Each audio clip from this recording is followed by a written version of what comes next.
Thank you everyone for making it to this quick talk out of your busy schedules. Really appreciate it. I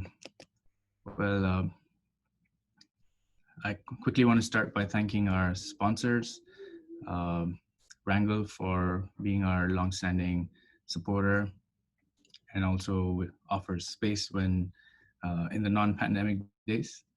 I want to quickly shout out to Agile Alliance for supporting us through this meetup website. And lastly, to Squirrel North for supporting us through the Zoom infrastructure. If you've never been to Quick Talks before, this is how it works. We start with a 10 to 15 minute presentation by our guest speaker, more on Shahin later, and followed by a short Q&A session. So if you have any questions that you'd like to ask Shahin, feel free to type that up in the chat section, and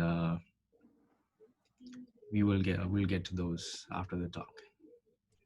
And for those of you who don't know, we are recording this session, and a video will be available on our YouTube channel soon. And, so Shahin, I've known Shahin since 2017, I believe. The first time we met was at Spark the Change, where he was a volunteer and I was attending, and been in touch with him since. He's founded a lot of great meetups and events, and he's, if you've heard of Agile Lunch, he's the man behind it. If you've heard of Agile Games Canada, he's the man behind it. And he's also recently started podcasting, so check him out. All the links are in the description of the meetup page. And yeah, I don't want to steal the thunder from you, Shahin, so over to you. Thank you. So let me share my screen so that I can go through the slide that I have. Let me erase this one and go into present mode. So thanks everyone for joining. For those of you that don't know me, I'm Shahin. I call myself an entrepreneur and coach, but other people think of me as troublemaker and problem solver. Thank you, Noel, for the nice introduction. Yes, I started my podcast the last day of last year, so officially 2019.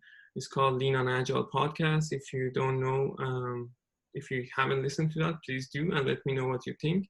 I am principal coach and founder on Elevate Change. We are helping organizations and people to be elevated and become the better themselves.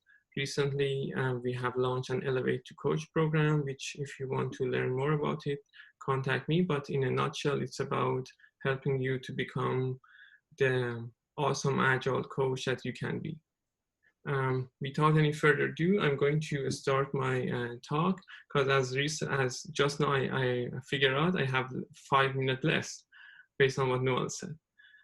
So what am I going to talk about? I'm going to share with you experiences, observations, learnings of Agile transformation that I was part of. And through them, we are going to look at some failures and some patterns that I observed and I experienced. Not to mention that it's all about failures. I'm going to share some of the success as well. And at the end, I'm going to share something that you might be able to use. It's a tool that I use myself. It's not a very intuitive tool, and it's not very unique tool. So it's an easy tool to use, and it might be stinky. So wait for the tool to come up. So I'm going to skip these slides because we don't have time for that. And just a disclaimer that all of the things that you're hearing from me are very close to the reality, and all of them are anonymized. So please keep that in mind, and they are entirely fictional. This is something from South Park, if I'm not sure if there's any South Park fans here or not. So my first story, once upon a time, this is the first story that I'm going to share with you. It's a transformation, an agile transformation in a government organization. I hope everyone ready. So this government organization, they were a unique, they had a unique business model that was so unique to them that the customer has to use their services. So if you were thinking of do they need to change the way that they act, or do they need to, there's any urgency for them to change and adapt to the market, there were basically none that you could think of. And the customers have to use them. There weren't any alternative for them to use. And they were very successful in their agile transformation before I joined them. And you could see the agile transformation signs of success all over the place. You could see the support from a big consulting firm there when they were going through the agile transformation. They would see, although the resources were limited for them, you would see a huge room with all of these boards, visualization from upstream, downstream, everything down to the development of team and the portfolio at the strategic level. You could see that everything is there. And they have used one of their biggest program in the portfolio to go agile, and they were very successful with that. After the success, they figure out, okay, so we are successful with our Kanban, so let's expand to other parts of the organization. And when typically in such transformation, some success happens, everyone wants to learn and build the same success that it was there. However, you might not have the resources or the enough motivation from your leadership to do that. So the solution that they came up with was, okay, so for the dev teams, we are going to do a Scrum. Why do we need to do Kanban? We don't have enough resources to do a large program at the Kanban level. Let's do a Scrum. A Scrum seems to be very, more people are using that. There are more talent outside our organization that can help us with the Scrum, not Kanban. So they start, and it's an experiment for them. So let's do a Scrum for teams, and for mainly for the dev teams. So they started doing that, and Scrum was working well for the dev teams, but there wasn't the same support as you could see for when they were doing the agile transformation at the program level. And you couldn't see the done column. So the dev teams were doing, finishing their work. They were getting things done, but they were not able to get it to the production. There were lots of dependencies. There were lots of things to make it happen. So they figured out, they identified some of the services or some of the teams that are providing services for the dev team, and said, okay, so if you're looking at it from a Kanban lens, they are providing services to our dev teams, and let's see if we can apply Scrum to those teams. It was challenging. Some of the teams, for example, there was a team working on incidents, and that team were only working on incidents. So you could imagine that the sprint planning might not have worked for them. You could imagine that if something coming up and they have to reprioritize, you might not be able to to confirm to your commitments and keep them. And people would not feeling Scrum is something that is valuable for them. Someone might argue that, okay, so you can you can do a Scrum at a day level. So at the start of the day, you start your sprint, and at the end of the day, you finish your sprint and do a retrospective. But they were not there to start with. So they said, okay, so a Scrum is good for dev teams. We have great experience with Kanban, and let's do that. Let's bring Kanban to the team and to these infrastructure teams. And the nature of the work is working very nicely with Kanban, because it's looking at the flow. It's a start from where you are, and it's a least resistance path to change. So that's where my engagement started with them. I was very fortunate to work in this organization. There were lots of great Kanban people there, or were there before I joined them. So there were lots of good culture there. And we are trying to do the Kanban for the infrastructure teams. And these are the 4 teams that I started working with them. However, I found out that there are not much agreement to pursue change available across these 4 teams. And we can define them as one unique service. So I started working locally, and to be fair, there were other Kanban coaches there as well. When I refer to we are working together. So we started working locally to elevate them to the level that they are be able to understand and not locally optimize them, but systematically optimize them as a service. So in a government organization, it wasn't easy, but we were able to show them good value that at the end of the day, I was able to bring 2 of the teams to work as one interface for the dev team. So the dev teams were looking at one service from them, and they didn't know which team is providing what in the background, what service. But for the dev team was we are delivering this service, and they are using this service. There are other some of the wins was that we got the team level leaders and managers to agree that we need to pursue change, and that was a big win.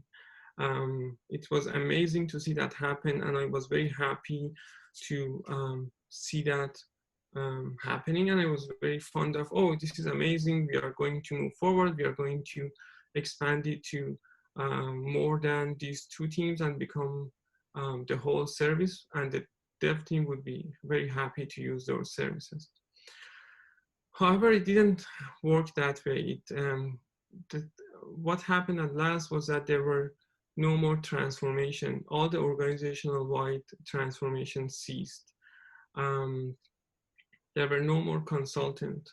So they asked all of the consultants to terminate their agreements, and if they want, they can become full-timers.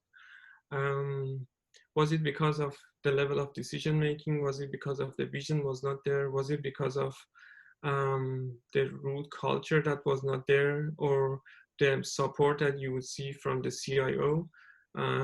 It might be many different reasons, but we were able to show them some quick wins. What are the lessons here that I want to share with you is that we locally optimize, and it can be done both in Kanban or Scrum. None of them would be effective. It doesn't matter what you use. It doesn't matter if it's Kanban, Scrum, or anything rapid, RUP, whatever you call it. The lesson there was that leadership direction is very important. So when it comes to making hard decisions to stop transformation, if the leadership is not there, they are going to cut it off. There were no real urgency for them. The business model was basically a monopoly. So it was hard for come to an agreement to pursue change. And as I said, the speed to market was not a concern. So these are the things that you want to have as a recipe for more successful transformation. And most of the people then would talk about culture.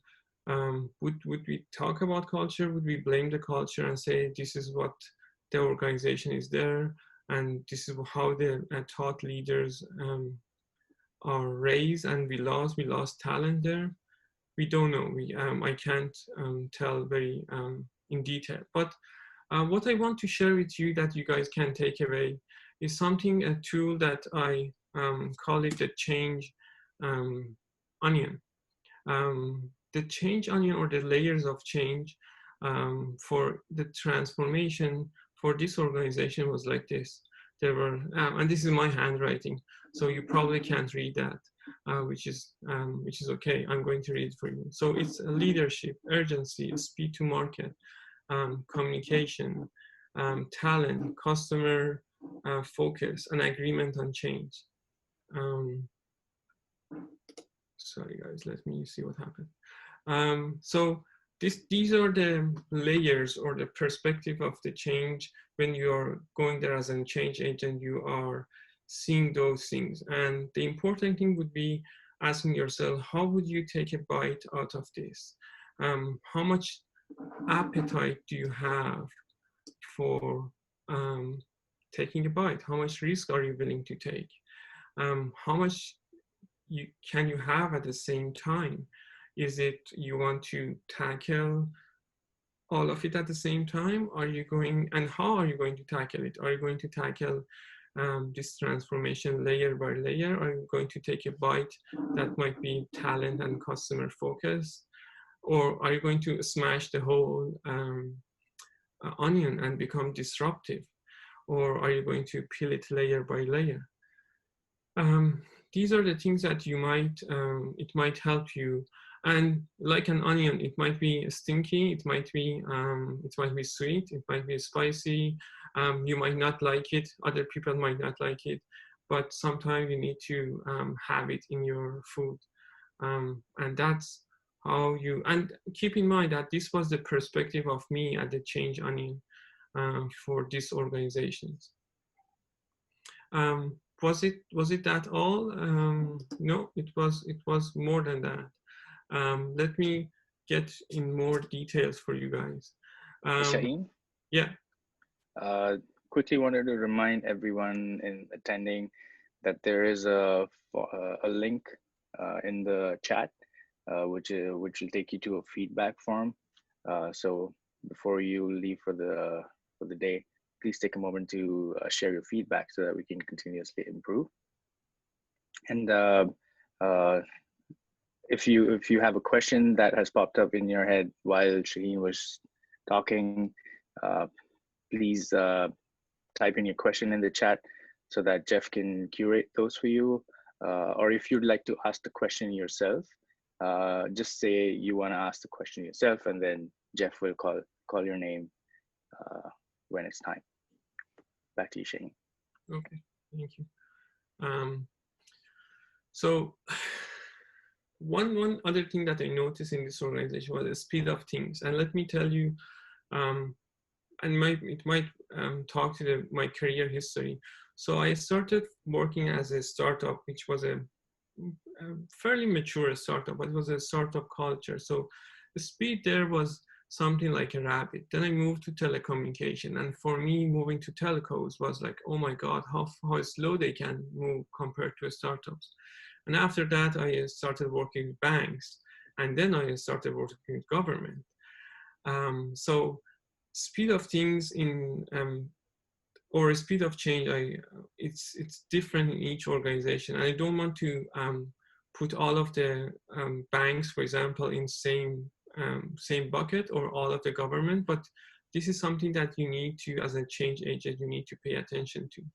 Another thing was the work-life balance culture that I saw there. So let me tell you a quick story about, I was trying to get a very important meeting to get an agreement to pursue change with some of the VPs and some high level of managers. So after lots of going back and forth, I find a time that everyone can agree and attend.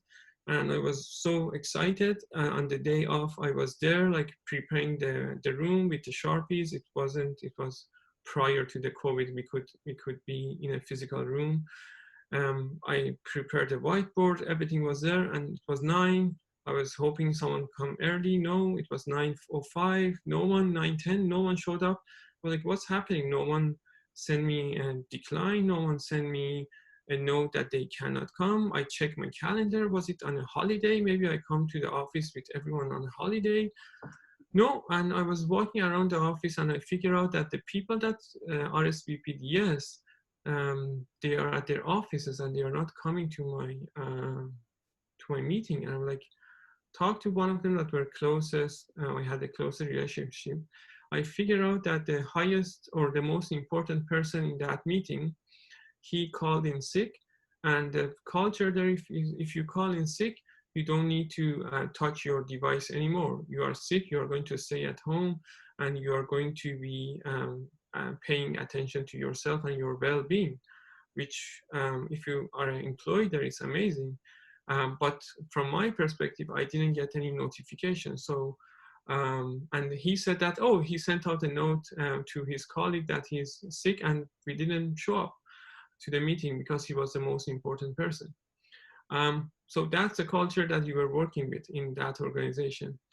Another thing that considered was the doers versus deciders. So for one team, which was team of 6, you would see 4 senior leadership without CIO being there. So you would see 2 senior managers, a director and a VP that were kind of managing a team of 6 people.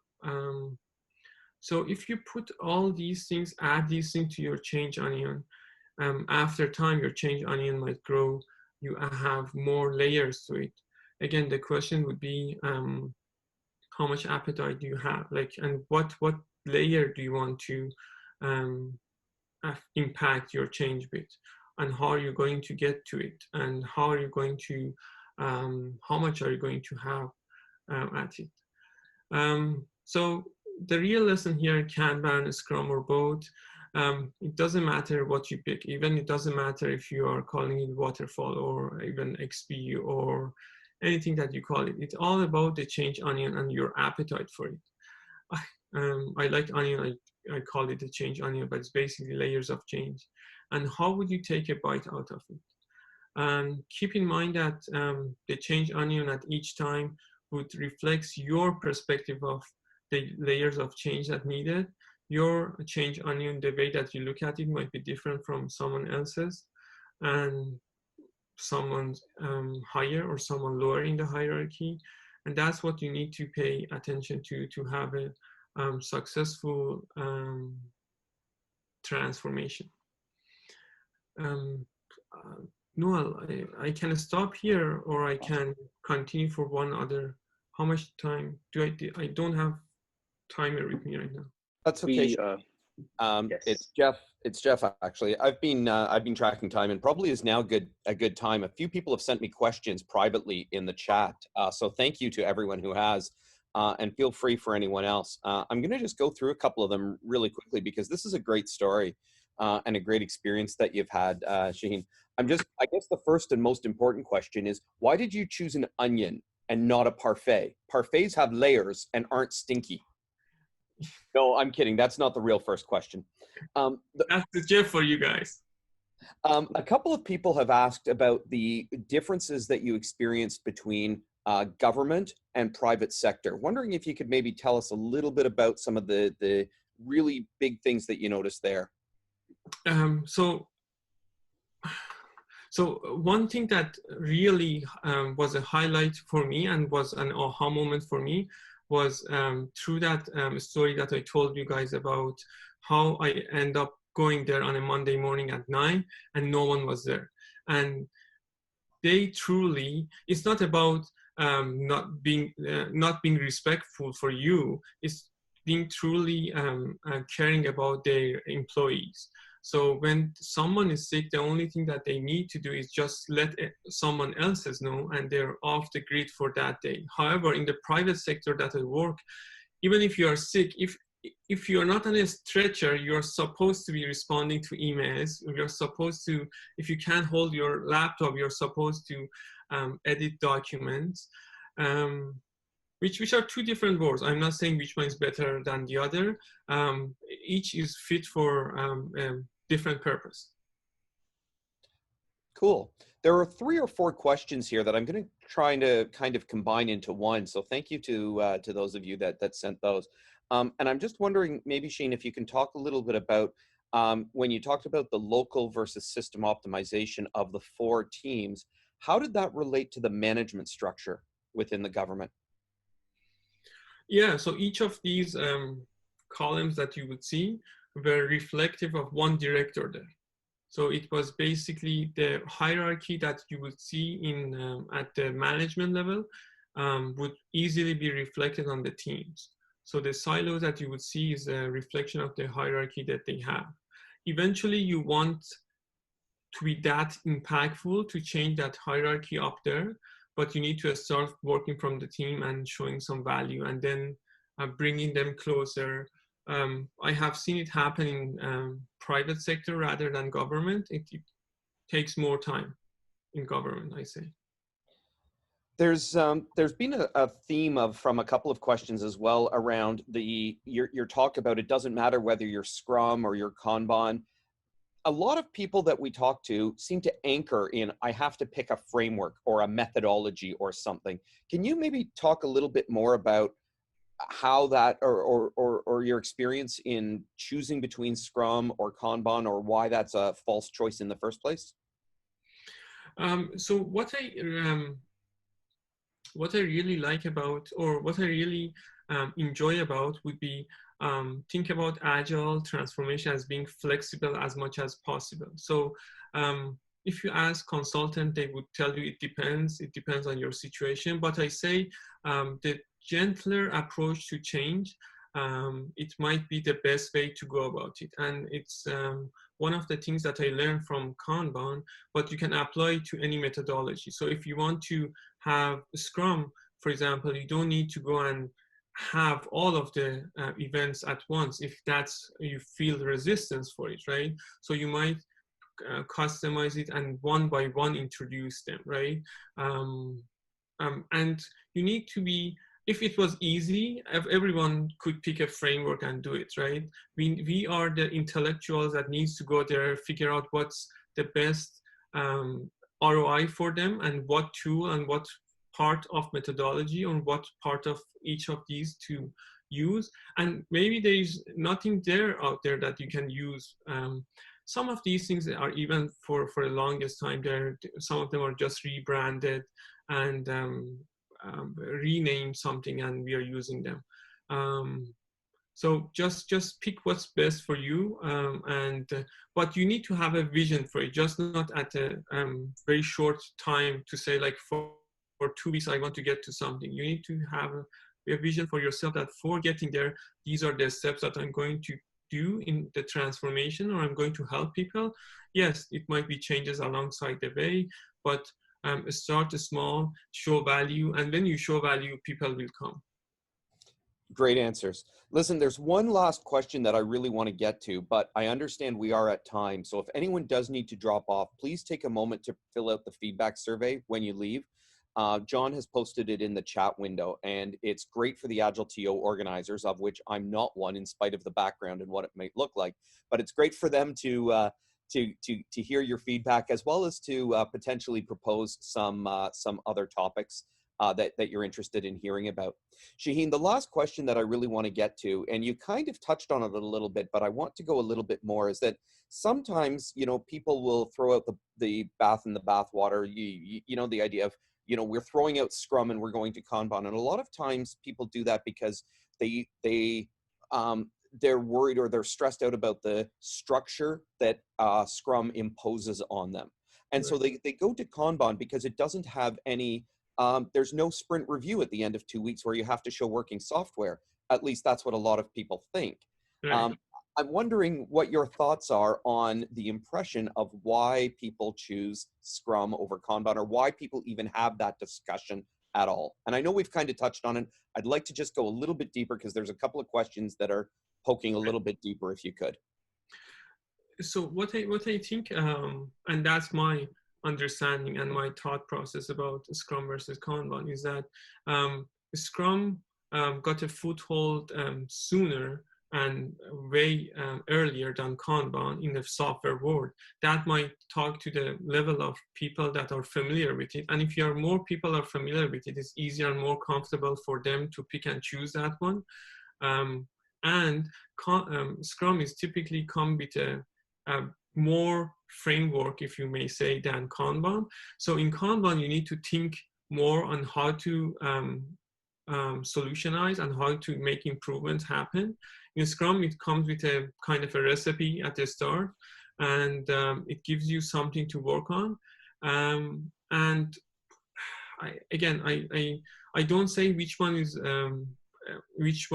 going to be better for your situation, but whatever you pick it, have a mindset to be flexible. If you pick Scrum, the sprint review doesn't work for you, you don't need to be a Scrum shop, right? You can change from that, right?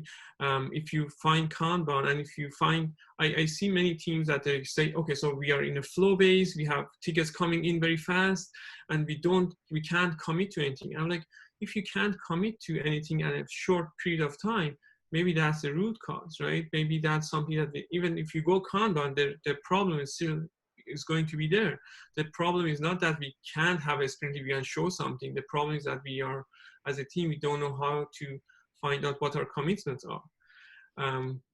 So let's jump off of the framework topic for a moment. One more question just popped in here, and thank you for asking this one. But you mentioned earlier on, and so I'm just going to jump into this, that that there was a lot of successes early on. I'm wondering, what criteria was this government agency using to define success? So I can tell you based on the signs that I saw. I had one slide that I removed that because we didn't have time. But from this organization came at least 3 thought leaders that I know in Kanban community. One of them was even the Kelly nominee of the Kanban community, which is the highest award that you could be nominated for. 2 of them has become these Kanban gurus that and change management gurus that I can think of. And for the organization, the success was that they continue doing that for that program, and they still have that for that large program at the portfolio level, although the consulting firm has left. So the success, so typically the success for the big company or the big organization at the higher level is the ROI that they are seeing. I'm not privy to that, but from the signs that I can see is that it has such an impact that they still going strong on that front in that part of the organization. But when they wanted to propagate that success to other parts, they didn't have that much talent for Kanban. They said we have lots of Scrum people out there, like we could go with the Scrum, and then they come back for Kanban. And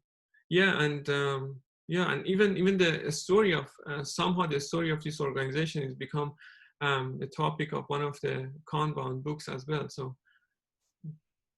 awesome. Listen, thank you so much for sharing the story. It's awesome to hear real world experiences, and also that, you know, I'm sure there's people on the call who can relate to a lot of the things that you've shared with us tonight. So on behalf of AgileTO, on behalf of Squirrel North, who sets up the Zoom and helps us out with the technology, and with Wrangle, who is a key sponsor, and AgileMagic.ca, who is an unofficial sponsor of this event. Really, Shahin, thank you so much for sharing your story with us tonight on the Quick Talk. Really appreciate it. And I suspect there's a lot more information you could share. What was your website again, if somebody wanted to get in touch with you? So ElevateChange.co. ElevateChange.co. Awesome. Thank you so much for your time tonight. Folks, thank you so much for your participation. Please fill out the survey and let the AgileTO folks know what else you'd like to hear from them. And look forward to seeing what the topic is 2 weeks from now.